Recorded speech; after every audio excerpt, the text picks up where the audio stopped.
member no sa Misamis Oriental kay siya ang napili nga liga ng presidente ng Liga ng mga Punong Barangay sa MISOR. So, kumusta? Sir, congratulations na sa atong pikas linya karon si Sir Robert Dilara. Sir Bobet, kumusta? Welcome sa atong programang MISOR on the Spot. Sir, og live punta na mabati pod sa atong mga radyo sa 87.5 FM. Yes, good afternoon, Steph. No, salamat kayo nga Yes. imo kong giabi-abi. Imo kong gitagaag panahon. Ayan. Makaistorya sa mga imo mga fans ug mga listener.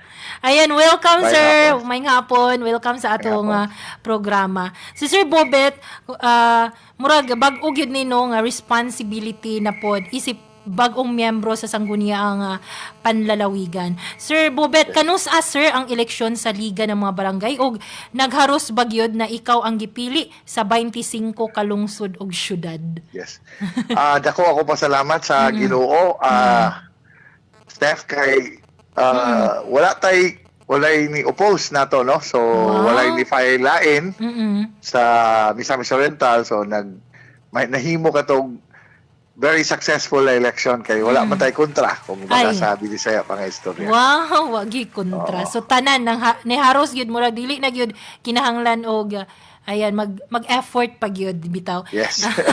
Then sir, last Monday gipahigayon pod ang ika-72 nga regular session sa Sangguniang Panlalawigan. Kung diin una usab kining session sa imong paglingkod isip Yes. LNB MISOR President, sir. So, kumusta sir ang pagdawat sa imong mga kauban didto o naaman to imong gipadangat nga mensahe? Unsa to nga mensahe ang imong gipaabot, sir? Yes. In that premise, Steph, I would like to thank the Vice Governor of Misamis Oriental, Vice Governor Jeremy Jigjag Pilais, and the members of the August body who are very warm. Yeah, they're very warm on accepting me as their new member of the Sangguniang Panlalawigan. Ako gimo, Steph, is first, gitagaan ko nila og privilege to speak. Oo.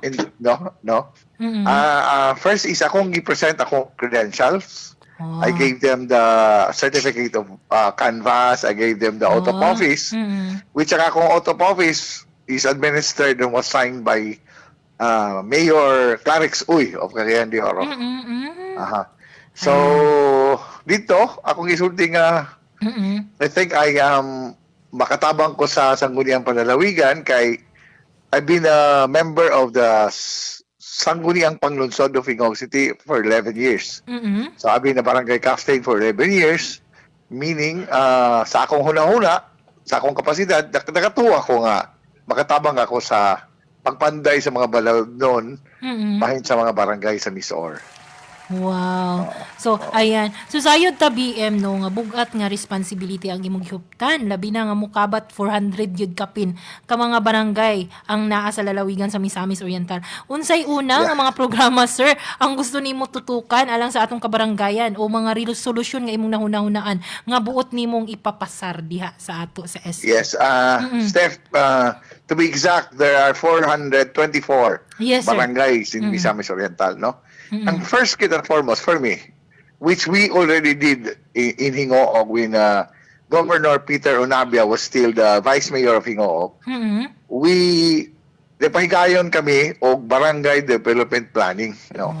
It will be spearheaded by the Department of Interior and Local Government in cooperation with the provincial capital nga among isumon, among tawgon ang matag barangay by batches, no?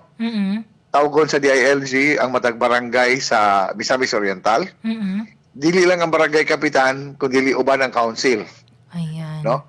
So, mga duha ka gabi siguro ng workshop. Oo. Kunya, mukrap dayon og priority projects, no? Before, in Hingoog, ang among gihimo, naghimo kami tulo, nagpili kami tulo ka priority projects. Ang atong mga kabarangayan, pag-ingon nga priority project, puro ka na infrastructure. Oo. Di ba? So karon atong buhaton, akong ipugos gyud na sa first 3 project adunay kay livelihood adunay gay livelihood niya na, no? Para mo ginang trust sa atong halandong gobernador nga naay sustainable nga magpanginabuhian sa matag misamis nun. Na through livelihood, daon pinakanindot po na ni Steph, it will be the barangay who will choose sa ilang priority projects para ang ibubo unya damlag nga ayuda gikan sa atong Governor Peter Onabia, kang Congressman Bambi Imano o kang Congressman Christian Onabia, haom gyud sa mga proyekto nga kinahanglan sa matag barangay. Di ba?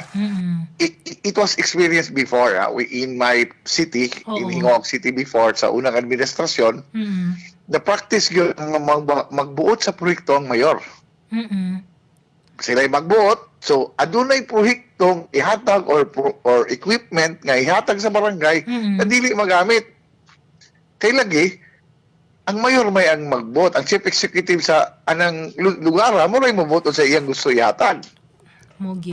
So karon, kinanglan it should be the barangay who will choose their projects, priority projects. So, BM, nagpasabot ba ni BM kay di magin malikaya no nga mga politiko na apoy mga kaatbang. So, kaning mga barangay BM pod nga kaning dili dumadapig ba? Maka-appeal ba sila ani sa inyong mga priority projects? Ang batasan sa atong halandong gobernador dili vindictive. Okay. O manaman ang politika aton sa nang ihikling ang mga kitsay kaubaran. Ang pagpatawag sa matag lungsod, tanan barangays gyud ang tawgon.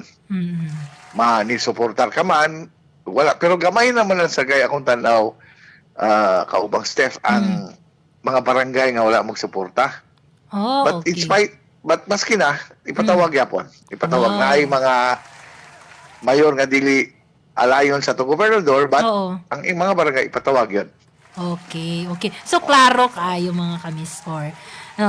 Dire, isip na himo nga kapitan sa pila ka mga katuigan, unsa gyud Sir BM ang mga bugat nga mga problema nga usa gyud sa imong nalantaw sa mga kabaranggayan nga kinahanglan og solusyon labi na dinhi sa Miss-Or. Ang atong which is mao sa na ang trust gyapon sa atong halongdong gobernador, ang pinakabugat gyud ang panginabuhian. Okay, ang Misamis Oriental naata sa 19% poverty below the poverty level. No? So kung naay livelihood sa matang barangay, panginabuhian nga sustainable, siguro, and it's also the plan or the target of our governor that to bring the poverty incident from 19% to single digit. No, it's a big ambition. It's but if I believe, I firmly believe, Steph, nga if the 424 barangays will join hand in hand supporting the goal of our beloved governor, wala siguro imposible. Labi na gyud matutukan gyud ang panginabuhian, no? Sir, unsa na nga particular nga livelihood nga inyong gilantaw? Naaba mo yung mga natumbok kung unsa na sila nga klase nga livelihood, sir? It's agriculture, no? So nadiha ang kung gusto nila magbuhi baboy, hope na wala na ASF, baka. But before or nasa tay isahon ako. Before ihatag, no? Sa uban gud nga nahitabo is ihatag lang nga walay hanaw ang tagaan. Ay uban nga kanding tagaan, tagabay ay agreklamo nga. Unsa man na mo pagbuhi ka wala man misagbot sa amo. So dadanta na lang tumitosos na diya og patatas para kalderita. Ang atong buhaton gyud is i-capacitate ang barangay, i-capacitate ang mga tao sa barangay ka makadawat sa live capacity. I-guide, mentoring, mentoring. Inagay na may grupo sa mga kaparian o mga pastors nga isa nga mo tanaw mo tutok niya na moral recovery program. I-mentor sila unsa importansya unya nasa tay grupo sa mga CPA sa Misamis Oriental nga voluntarily tudluan og basic accounting ang matag recipient sa tabang gikan sa atong mga boss sa governor o mga congressman. Ayan. So, BM, kani po no, nagstorya ka nga about sa agriculture. How about po sa atong mga fishermen, sir, kay naamang gihapon tay area sa Misamis Oriental nga coastal area. So, unsay imong gilantaw pod nga mga project para nila? Pinaka-importante siguro ang sa Fisher Fox, ang fish cage. Mm-mm. Ano nako payaw. Okay. Payaw, fish cage o para sa mga gagmay nga kanang mga gagmay nga isda kanang mga tumbal mga daghan sa ato nagitay open o close season. No kay sa mga uban lugar sa Bongga nga grabe ka well known sa sardines na sila open and close season. So pinaagi niya na pag ibutang tag close season kung dili pwede managat ang atong mga gagmay nga mangingisda adunay panginabuhian nga ihatag. Ayan. O sa pagbuhi sa mga hayop dili lang nga kana kinahanglan og sagbot. Manok baka o manok, di ba? So dako gid kinagtabang BM. So sir, sayod man tanong anaa gyud si Sir Governor PMU no Peter Senior Unabia gapaluyo sa imuha. So unsa pud iyang mga direktiba, sir?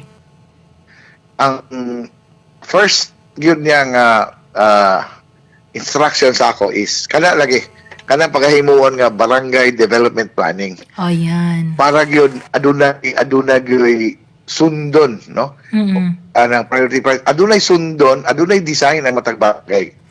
Dili gyud ingon nga hagas lang kita ag butang o mga proyekto nga dili nahagit tay i-follow gyud nga goal sa matag barangay. Sa tanaw gid nako nahitabo sa Ingog City. Maayo bilang epekto.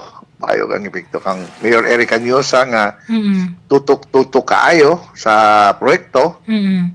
Daghan gyud ang natabangan nato sa Ingog. So i-cascade nato na nga program sa tibok Misamis Oriental. Okay. Sir, kabalo ko nga grabe gid kay kakabisi no. Labi na karon panahon na. Pero nagpasalamat kay ko sa imong gihatag nga higayon diri sa Sibihan sa Miss Oradyo nga mabatbat pod ang imong plano panglantaw para sa atong lalawigan sa Misamis Oriental. So karon isip pa na post nga mensahe, sir. Unsa imong mga mensahe alang sa atong katawhan sa lalawigan labi na gyud sa mga kabarangayan ug mga kapitanes?